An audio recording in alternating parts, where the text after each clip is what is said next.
அல்லாஹ்வின் மீது ஒருத்தன் ஆதரவு வச்சிருக்கேன், அல்லாஹ் என்னை கைவிட மாட்டான், தருவான் என்று நம்பிக்கை வைக்க கூடியவர்கள், அவன் மீது ஆதரவு வைக்கக்கூடியவர்கள், வரிலாக பிமா யக்ஃபீக, அல்லாஹுவின் மீது பொருத்தத்தை நாடி அந்த பொருத்தமே போதும் என்று நினைப்பார்கள். பக்கத்து ஆசன, அது வாழ்வில் அழகானது. ஆமாம், என்னடா நீ சொல்லிகிட்டு இருக்க, காலம்பூரா எல்லாம் தான் செய்கிற, உனக்கு ஒன்றும் இப்படி கஷ்டம் இருக்க. அது கஷ்டம் இல்லை, ரினா உன் நஃப்ஸ். யாரிடத்திலும் தேவையாகாமல் இவனுக்குள் சில உலகப் பொருளை வாங்குவதற்கு பொருள் இல்லாத கஷ்டம்தானே தவிர நிச்சயமாக இவனுடைய நஃப்ஸு அல்லா ரசூலோட கொள்கை ரினாவாக வசதியாக இருக்கு. யாரிடத்திலும் யாசனம் கேட்காமலும் யாரிடத்திலும் நெருங்காமலும் அல்லாஹ் ரசூலை நெருங்கும் விஷயத்தில் இவன் முற்பட்டால் இவன் ரினா, இவன்தான் வசதி உள்ளவன். ஒமன் யுன்ஃபக ஸஅத ஃபீ ஜமீஇ மாலிஹி, உலகத்தில் சம்பாதிக்க வேண்டும் என்று இந்த உலக வாழ்வின் அந்த நேரங்களை அதிகமாக செலவு செய்தவன் மஹாஃபத்தல் ஃபக்கர், வறுமையை பயப்படணும். ஃபல்லதி ஃபஅல ஃபக்கர ஃபக்கர்ர, நிச்சயமாக அவனுக்கு அது வறுமை தான் வரும். இப்போ நிறையா பேர் என்ன செய்கிறாங்கண்டா, உலகத்தில் வியாபாரத்தில், தொழிலில், வாகனத்தில், பிரயாணத்தில், சுற்றி பார்ப்பதில், அதில் இப்போ சுத்தமாக இது போகிறாங்க, பேக்கேஜ் ஊருக்கு போகிறது சுற்றுலாண்டு வாங்க, இப்போ அதெல்லாம் முடிஞ்சு பேக்கேஜ். உங்களுக்கு பேக்கேஜ் வரும் முன் நீங்கள் பேக்கேஜை பார்த்து கொள்ளுங்கள். சிந்திச்சு பார்க்கணும் மனிதன். பொருள் இருந்தால் அவனுக்கு வர ஒரு சிரிப்பு, நஃப்ஸில் ஒரு விதமான விரிவு. பொருள் இல்லைண்டா சுருங்கல், ஒரு விதமான கவலை, துக்கம், அழுகை, என்னை ஏன் இப்படி வச்சிருக்கேன்னு கேட்கணும். ஆனால் அல்லாஹ் அர்ஹமுர் ராஹிமீன், நீதத்திற்கு நீதமானவன், அலைஹிஸ்ஸலாஹு பி அல்கமில் ஹாக்கிமீன், மா கதருல்லா ஹக்க கதிரி இன்னல்லாஹ் லகவிய்யுன் அஸீஸ். சிரமம் உள்ளவங்க இந்த ஆயத்தை ஓதிட்டு வாங்க, அல்லாஹ் சிரமத்தை நீக்கி வைப்பான். சில பேர் சொல்லுவான், அதை ஓதி இதை ஓது, 2 நாளில் கடை அணைஞ்சினை என் வாழ்க்கையில் அனுபவிச்சிடே. ஓ, வாழ்க்கையில் நீ ஒன்றுமே அனுபவிக்கலை. ஓ, பேராசையினால் நீ மக்கள்கிட்டனா இந்த சப்ஸ்கிரைப் செஞ்சால் பிச்சை காசு கிடைக்கும்னு சொல்கிறது தான் அது. குர்ஆனில் நீ இதை ஓது அதை ஓது கொட்டுன்னு சொல்லலை. ஆனால் அல்லாஹ் ஒரு கேரண்டி எடுத்திருக்கான். அல்லாவை அஞ்சக்கூடியவர்களுக்கு வறுமை என்பது இம்மை மறுமை கபர் ராஹத், அந்த கபருடைய அந்த சக்கராத்துடைய நேரம் எதுலேயுமே வராது, கேள்வி கணக்கிலேயும் வராது. கேள்வி கணக்கில் வறுமை என்ன? அதிகமான கேள்வி. ரினா என்ன? சுருக்கமாக கலாக்கொட்டா உரிக்கிற மாதிரி. அல்லாஹ்வின் நல்லடியார்களே, நமது வாழ்வில் நாம் எப்பொழுதுதான் சத்தியத்தை நோக்கி செல்வோம் என்பதை நாம் உணரணும். ஒருத்தன் சொல்லுவான், எனக்கு எப்போ பார்த்தாலும் கவலையாக இருக்குப்பா. இந்த நஃப்ஸு உள்ளம் இருக்கே அல்லாஹ்வை மறந்தது, ரசூலுக்கு வழிபடாதது. அல்லாஹ் சொல்கிறான், பிஸ்மில்லாஹிர் ரஹ்மானிர் ரஹீம். எத்தனை ஆயத்துப்பா வேணும்? வமன் யுத்திஇல்லாஹ வரசூலஹு ஃபகத் ஃபாஸ ஃபௌஸன் அதீமா. அல்லாஹ்வுக்கு ரசூலுக்கு கட்டுப்பட்டால் மிக பெரும் வெற்றின்ட்டான். வெற்றிக்குரியவன். ஒருத்தன் கால்பந்துக்கு போகிறான், ஒருத்தன் போட்டிக்கு போகிறான், ஒருத்தன் ஓட்டப்பந்தயத்துக்கு போகிறான், ஒருத்தன் உலகத்தில் ஜெயிக்கிறதுக்கு போகிறான். எல்லாத்துலேயும் வெற்றி கொண்டான்னா அவனுக்கு பரிசுண்டு. அதைத்தான் ரொம்ப சொல்கிறான், ஒரு மூமின் வெற்றி கொண்டு விட்டால் ஏதுப்பா கவலை, துக்கமே இல்லையே.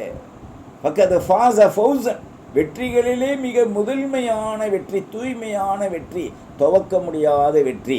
அந்த வெற்றியிலே கிடைத்த கிஃப்ட் இவனை விட்டும் செல்லாது, அப்படிப்பட்ட வெற்றி இருக்குன்ட்டான்லாம். அப்போ ஏன் நம்ம கவலைப்படணும்? அப்போ நம்முடைய தோல்விக்கும் அகம்பாவத்திற்கும் காரணம் தற்பெருமை தான். மன் ஜாலல் ஹுமூம ஹம்மன், ஒரு மனிதன் அதிகமாக நஃப்ஸில் கவலை எடுத்துக்கிட்டான். வாஹிதன் ஹும் மாதத்தன் கஃபல்லாஹு சாயிர ஹுமூமிஹிம், எல்லா கவலையும் கொண்டு வந்து சேர்த்துருவான். ஒரு கவலை இருந்தால் எல்லா கவலையும் வந்துடும், ஒரு தக்குவா இருந்தால் எல்லா தக்குவாவும் வந்துடும். ஒமன் தஷ் அபத்து பிஹில் ஹுமூமின் அஹ்வாலி துன்யா லம் யுபாலல்லாஹு ஃபி ஐ அவுதியத்திஹா ஹலக. இந்த பேராசையின் மூலமாக அல்லாஹ் இவனை கைவிட்டு விடுவான். இவனுடைய நிலை அழிவு. இந்த லோன் போட்டு அந்த வீட்டை கட்டலாம்ப்பா, கட்டி குடியிருப்பான், கொஞ்ச நாள் படுப்பான், நிம்மதி இருக்காது. பொண்டாட்டிகிட்ட உறவு கொள்வான், நிம்மதி இருக்காது. தொழிலுக்கு போவான், நிம்மதி இருக்காது. கார் இருக்கும், பங்களா இருக்கும், எல்லாம் இருக்கும். கடைசியில் தூக்கம் இருக்காது. என்ன, இவனுக்கு முத்திரை குத்திடுவான். காலம் பூரா நீங்கள் மாத்திரை எடுத்துக்கணும், ப்ரெஷர் மாத்திரை எடுத்துக்கணும், சுகர் மாத்திரை எடுத்துக்கணும், கிட்னி மாத்திரை எடுத்துக்கணும். போய் பச்சைக்கண்டி சொருக முடியாது, சொருகுனா எந்திரிக்காது, எந்திரிச்சா சொருக முடியாது. அப்போ இப்பேற்பட்ட துன்பங்களை ஹம்முகளை எல்லாம் கொடுக்குறான். ஒரு மனிதனுக்கு ஏங்க வருது? ஒரு 25 வருஷம் எடுத்துக்கங்க, யாருக்கு சுகர் இருக்கா? அல்லாஹ் பெரிய பரக்கத் செஞ்சான் என் பெற்றோருக்கு, ஒரு பெரிய நியமத். என் தாய்க்கு 12 புள்ள, ஒரு புள்ள மௌத்தாயிருச்சு சிறு வயசில், சொல்லுவாங்க, எங்களுக்கு தெரியாது. அந்த 12 பிள்ளையில் 6 புள்ள பொம்பளை புள்ள, மிச்சம் புள்ள ஆம்பளை புள்ள. எந்த ஆஸ்பத்திரிக்கும் போகல. ஒரு பிரசவமானவனை 3ஆவது நாள் ஆஸ்பத்திரியில் ஒரு சிகப்பு மருந்து, அது உங்களுக்கெல்லாம் தெரியும். மீந்து எந்த வௌத்த வலிக்கு போனாலும், காய்ச்சலுக்கு போனாலும், தலைவலிக்கு போனாலும் ஒரு வாடை வரும், நல்லா டானிக்காக சேப்பா, அது குடிக்க இனிப்பாக ஒரு வாசமாக இருக்கும். அந்த டானிக்கு தான் பெரிய ஆஸ்பத்திரியில் ஒரு வெள்ளை மாத்திரை ரவுண்டாக தானா ஆனா 4 நாள் மாதிரி. எல்லா நோயும் போச்சு. ஒரு டாக்டர் கிடையாது. எங்கே போனாலும் பெரிய ஆஸ்பத்திரிக்கு போகணும். இல்லை பிரசவ ஆஸ்பத்திரியாக இருந்தால் பால் ஆஸ்பத்திரி, பிரசவ ஆஸ்பத்திரின்ட்டு ஒரு 2-3 தெருவுக்கு ஒன்று இருக்கும். ஒரு ஏரியாவுக்கு ஒரு 1000 வீடு 2000 வீடு இருந்தால் அங்கே ஒரு பிரசவ ஆஸ்பத்திரி இருக்கும், மினி ஆஸ்பத்திரி. அதில் ஏதாவது மிஸ்டேக்குனா தான் பெரிய ஆஸ்பத்திரிக்கு அனுப்புவாங்க. எல்லாம் ஃப்ரீ. அந்த பன்னு, பால் எல்லாம் ருசி. இன்றைக்கி அது உங்களுக்கு கிடைக்குதா? அல்லாஹ்வுடைய நியமத் எங்கே? இன்னைக்கு கோடீஸ்வரனும் பணக்காரனும், அதாவது நாம் போய் பெத்த தாய், தாப்பேன், மனைவி, மக்களை பார்க்க முடியாத ஒரு ரூமில் போட்டுவிட்டு, அதுக்கு பேர் என்ன? ஐசியூ. ஐசியூ இல்லைடா, அவன் பொருளை செய்வான். அதில் இல்லாமல் ஏதாவது ஒன்று பாம் பாம்னு கத்திக்கிட்டு வருவான், வீச்சு வீச்சுன்னு தலை தெரிக்க ஈனப்பயிலுக. என்னடாண்டாக்கா வேன், எங்கே பாரு வேன். அது என்ன வேணும்? பண வண்டி தூக்குற வேன். இன்னும் காரணம், நீ எல்லாம் 5 பார், உன் உடம்புல ஒரு சுகர் செய்யாது. சுகர் இருந்தால் நிறையா பிரியாணியாக தின்னு. ஒருத்தரை 25 வருஷத்துக்கு முதல்ல ஆதாரத்தோடு சொல்கிறேன், எவனாவது பொய்யிட்ட சீச்சிருவேன் கழுத்தை. ஆஸ்பத்திரியில் சேர்த்தாச்சு, 3 எழுத்து ABCDயில் சேர்த்தாச்சு. ஒரு வாரம் சென்று எல்லா டெஸ்ட்டும் முடிஞ்சிருச்சு. அவன் போட்ட உத்தரவு என்ன தெரியுமா? உங்கள் வாழ்நாளில் பிரியாணியே தொடக்கூடாதுன்னு. அந்த ஆள் ஹலாலாக வாழக்கூடியவர், ஜக்காத்து கொடுப்போம், அல்லாஹ் ரசூல் அஞ்சினவர். அவங்க மனைவி லோவர் தொழுதுட்டு உட்காந்துருந்தேன், வந்து ஒரே அழுக ஒடியாந்துச்சு. மகனும் மனைவியும், என் புருஷன் ஆஸ்பத்திரியில் வச்சுருக்கு, துவா செய்யுங்க, ரொம்ப டேஞ்சராக இருக்குது. என்னக்கா செய்யுதுன்னு இந்த மாதிரி இருந்தாங்க. அப்படியா? அல்ஹம்துலில்லாஹ்.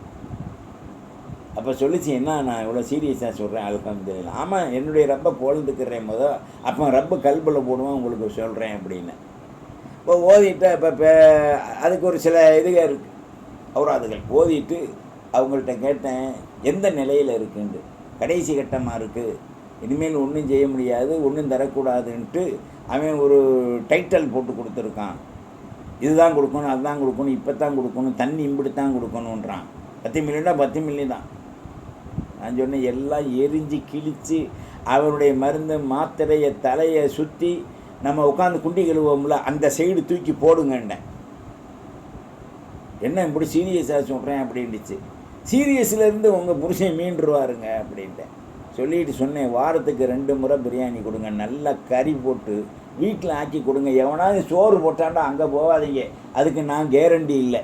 உங்கள் அம்மா விடாது இருந்தாலும் சரிதான். காரணம் என்னன்னு சொன்னால், அதில் ஹராம் இருக்கும், கலப்படமான நிலை இருக்கும். தூய்மையான நெய்யில் அல்லது தேங்காய் எண்ணெயில் நல்ல கறி வாங்கி அவர் என்ன விரும்புவாரோ அந்த கறி போட்டு சோறாக்கி கொடுங்க. உயிர் மீன்கள் மட்டும் திங்காதீங்க.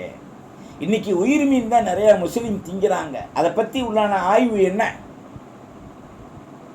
அதுக்கு போடுவதெல்லாம் நஜீஸ், அதுக்கு போடுவதெல்லாம் தகுதி இல்லாத உணவு. ஒரு வருடத்தில் வளரக்கூடிய அந்த மீன் 6 அல்லது 7 மாதத்தில் வளர்ந்து எடைக்கு வருது. 3 கிலோ 4 கிலோ, குறைஞ்சது 5 கிலோ. அதை நீங்கள் உண்ணும்போது உங்களுக்கு இயற்கையான உணவு கிடையாது. மாதிரி வெறா மீன், இந்த மீச மீன், இந்த ஏலி மீன் அப்படியெல்லாம் சொல்லுவாங்க. அதெல்லாம் இயற்கையாக வளர்ந்தது.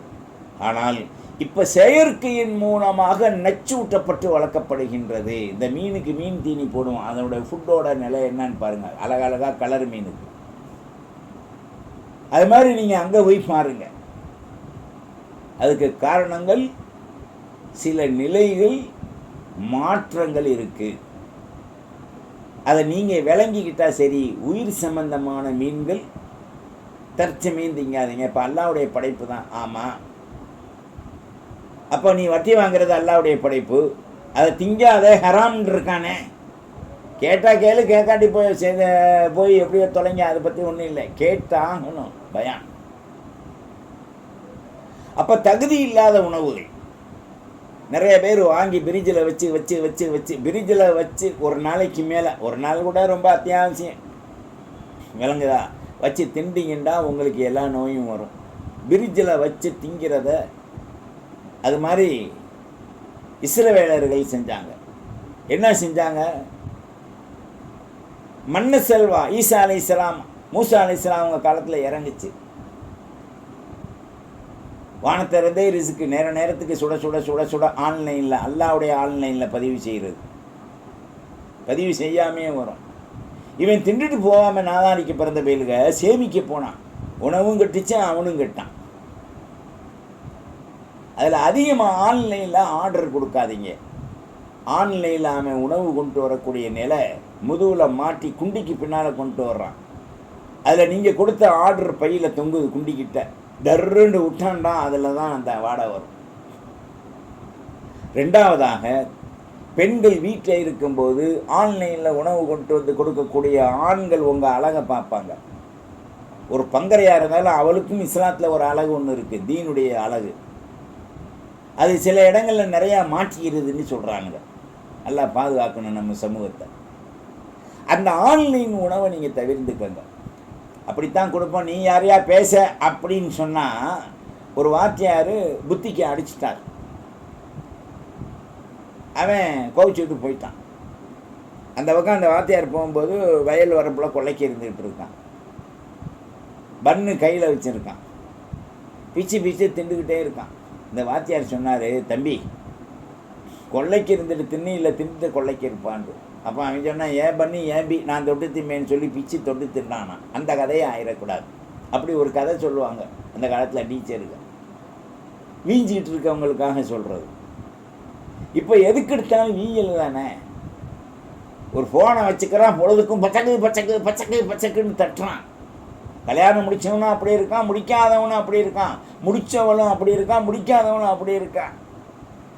வரான்ட்டான். நிலை என்ன? அது மாதிரி சாப்பிட்டுட்டு தண்ணி குடிங்க. இந்த வெளிநாட்டில் உள்ளவெல்லாம் தற்பெருமையாக என்னண்டா, ஒரு பெப்சி ஒரு இது கொடுங்க மராண்டா அப்படி வாங்கி வச்சுக்கிட்டு தண்ணியை குடிக்கிறதுக்கு, சோத்தை திங்கிறதுக்கு பதில் அந்த பராண்டாவை குடிக்கிறான். மிரண்டு போயிடுவீங்க நீங்கள். பெப்சி குடித்தா ஹார்ட் அட்டாக் தான் வரும். எல்லாம் எதுக்குங்க? சில பொருளோட இணைச்சி வச்சிருக்கான். மாஷாக ரக்கபக் எர்ற குரான எந்த பயலாக இருந்தாலும் சிம்மனாச்சுங்க ஆதாரேன் அதாரேன் தகவா செய்கிறேன் அப்படின்ட்டு நினைச்ச உன் வாழ்வின் தரம் கரிகட்டு போயிருக்குன்னு தான் அர்த்தம். நாம் நம்மை உணர்வதற்கு உண்டான வாழ்வை நாம் எத்தனிப்போடு பார்ப்போமே, ஆனால் நமது வாழ்வின் தரங்கள் உயரும் என்பதை நாம் மறந்துவிடக்கூடாது. அதனால தான் அல்லாஹ் ஜல்ல ஷானஹு தஆலா அமல்களில் ஒரு உயர்வான நிலையை கொடுத்து கல்புகளில் அது கினாவாக, ஒரு மனிதனுடைய கல்பு கினா அப்படின்னு சொன்னால் தேவையற்றது. பணக்காரன்டா என்ன, இதுக்கு மேலே அவனுக்கு தேவைப்படாது, அதுதான் அர்த்தம். ஆனால் இன்றைக்கி உள்ளவனுக்கு தேவைப்பட்டுக்கிட்டே இருக்கேன். என் புருஷனுக்கு அங்கே ஒரு ஸ்டோரு, இங்கே ஒரு ஸ்டோரு, அங்கே ஒரு மண்டபம், இங்கே ஒரு மண்டபம். அப்புறம் அங்கே பார்த்திங்கன்னா ஒரு 4 கார், இங்கே பார்த்திங்கன்னா ஒரு 3 எலிஃபெண்ட்டு. அப்படி சொல்லுவாங்க. இதெல்லாம் நஃப்ஸின் அலிக்கிடங்கின் மூலம் என்பதை நாம் மறக்கக்கூடாது. அதனால தான் இன்னல் இன்சான இதா ஐசமின ஷெய் இஸ்துகனா அன்பு, ஒரு வஸ்துவின் மீது ஒருத்தனுக்கு பேராசை வந்து விட்டால் அது அவனை நெற்பிரும். அந்த பேராசை நீங்கிவிட்டால் அந்த பொருள் அவனுக்கு உள்ளத்தை விட்டு நீங்கி தேவைப்படாமல் இருக்கும்.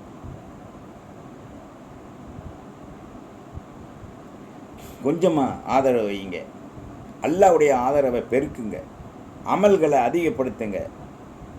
ஒரு மனிதன் மாலி, எந்த நேரமும் பொருள் சம்பாதிக்க நேரத்தை செலவு செஞ்சுக்கிட்டே இருக்கான்.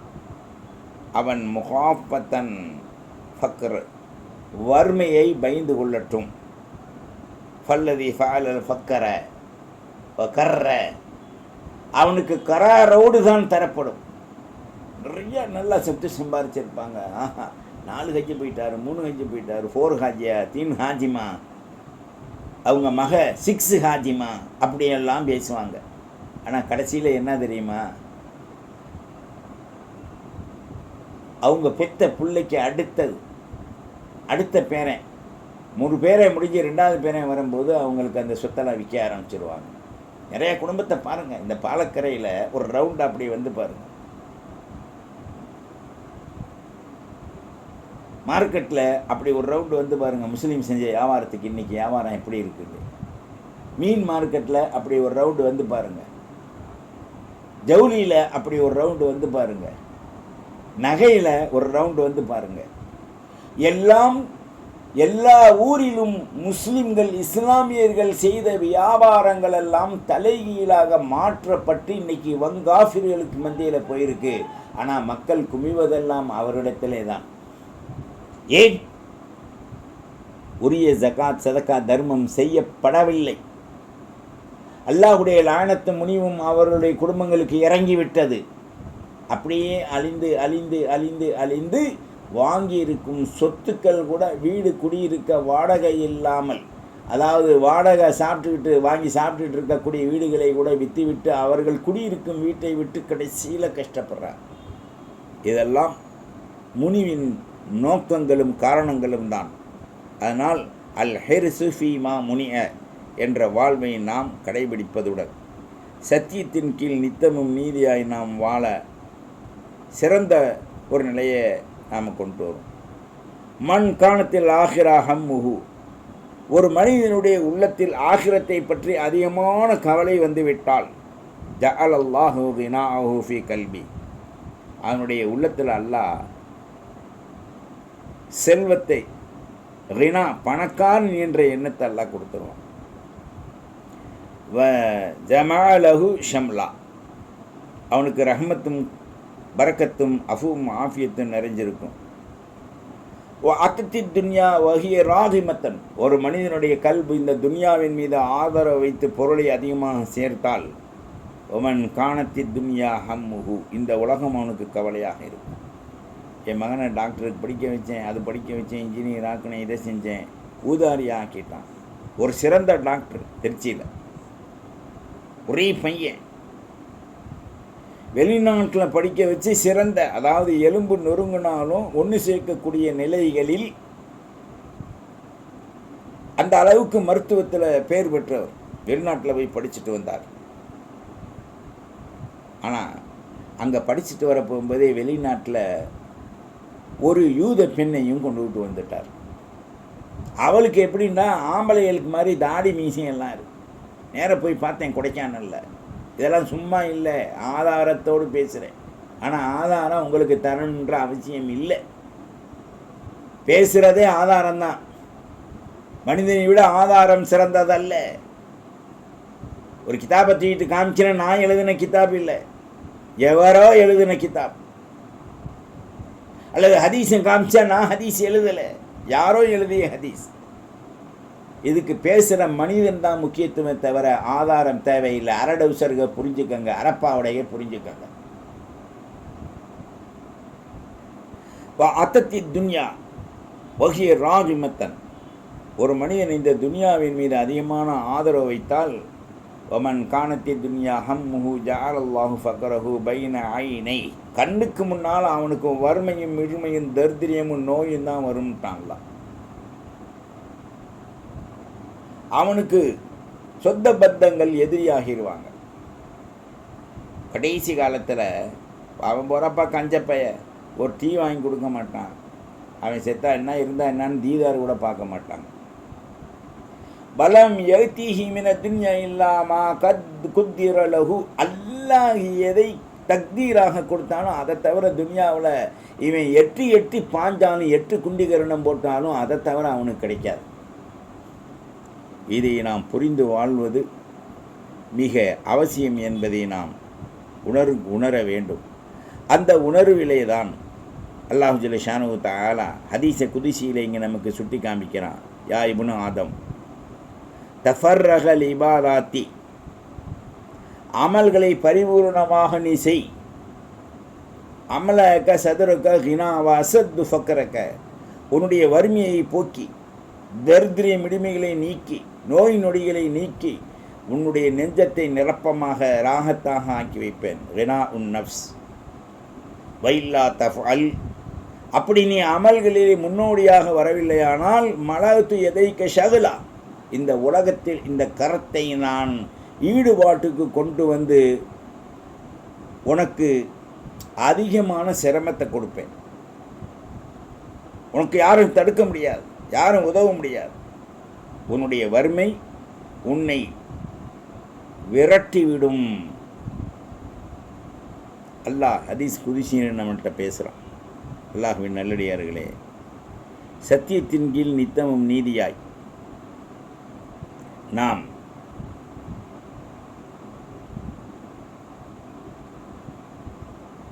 வாழ்வதற்குண்டான அந்த வாழ்வை தயார் செய்து கொள்ள வேண்டும். வல்ல ரஹ்மான் நமக்கு நல்லருள் பாலிப்பதுடன் நீதி நேர்மை உண்மையாய் வாழ்ந்து கடைபிடிக்கின்ற அருள் பாக்கியத்தை தந்தருள்வானாக. யா அல்லாஹ், எங்களுக்கு ஹினா உன் நஸ் உலகத்தில் தேவையாகாமல் உன்னையும் ரசூலையும் தேவையாகும் அருள் பாக்கியத்தை கொடுத்து மிக தூய்மையான தெளிவான வெற்றியையும் ஹினாவையும் எங்களுக்கு தந்தருள்வாயாக. எங்களுடைய பாதங்களை தீனிலை ஸ்தலமாக ஆக்கி உண்மையை உண்மையாகி உரைத்து அதன்படி அமல் செய்து உன்னிடத்தில் வெற்றி காணுகின்ற ஒரு அருள் பாக்கியத்தை எங்களுக்கு தந்தருள்வாயாக. எங்களை தீனிலே நிலைத்திருக்கச் செய்வாயாக. எங்களுக்கு பிறகு எங்களுடைய பிள்ளை குட்டி பேரம்பேத்தி அனைவருக்கும் ஹிதாயத்தில் உண்மையாய் வெற்றி பெற்ற நல்லோர்கள் சித்திகீன்கள் சாலிஹீன்களுடைய வாழ்வை தந்தருள்வாயாக. வாஹிர் தஅவானானில் ஹம்துலில்லாஹி ரப்பில் ஆலமீன். வஸ்ஸலாம். அஸ்ஸலாமு அலைக்கும் வரஹ்மத்துல்லாஹி வபரகாத்துஹு. வத்தபிஊனி அலல் இஸ்லாம் வஅத்தூனி மினல் முஸ்லிமீன்.